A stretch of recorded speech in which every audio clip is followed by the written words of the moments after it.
मध्य देश के राजा अश्वपति ने अपनी परम सुंदरी कन्या सावित्री को स्वतंत्र कर दिया कि वह अपने योग्य पति चुन ले, तो उसी से उसका विवाह कर दिया जाए। राजा ने अपने बुद्धिमान मंत्री को कन्या के साथ भेज दिया था अनेक देशों में घूमकर राजकुमारों को देखने के लिए। राजा अश्वपति ने अपनी पुत्री की योग्यता, धर्मशीलता तथा विचार शक्ति पर विश्वास करके उसे स्वतंत्रता दी थी।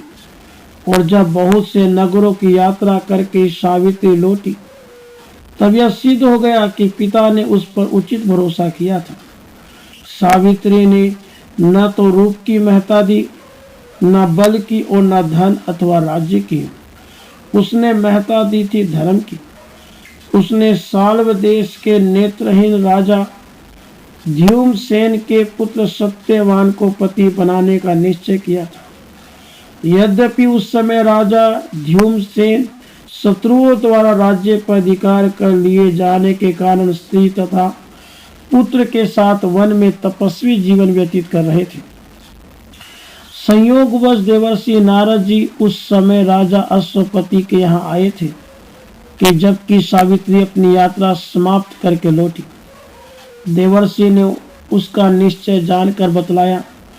निश्चय सत्यवान सद्गुणी और धर्मात्मा है। वे बुद्धिमान, शूर, क्षमाशील तथा तेजस्वी हैं, किंतु वे अल्पायु हैं। आज से ठीक 1 वर्ष बाद उनकी मृत्यु हो जाएगी। यह सुनकर राजा अश्वपति ने पुत्री से कहा, बेटी, तुम और किसी को अपने पति के रूप में चुन लो। सावित्री ने नम्रता पूर्वक कहा, पिताजी, एक बार मन से मैंने जिनका वर्ण कर लिया वे ही मेरे पति हैं। चाहे कुछ भी हो, मैं अब और किसी का वर्ण नहीं कर सकती।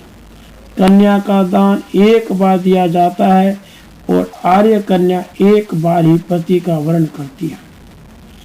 अपनी पुत्री के दृढ़ निश्चय को देखकर धर्मात्मा नरेश ने अधिक आग्रह करना उचित नहीं माना। देवर्षि नारद जी ने भी सावित्री के निश्चय की प्रशंसा की।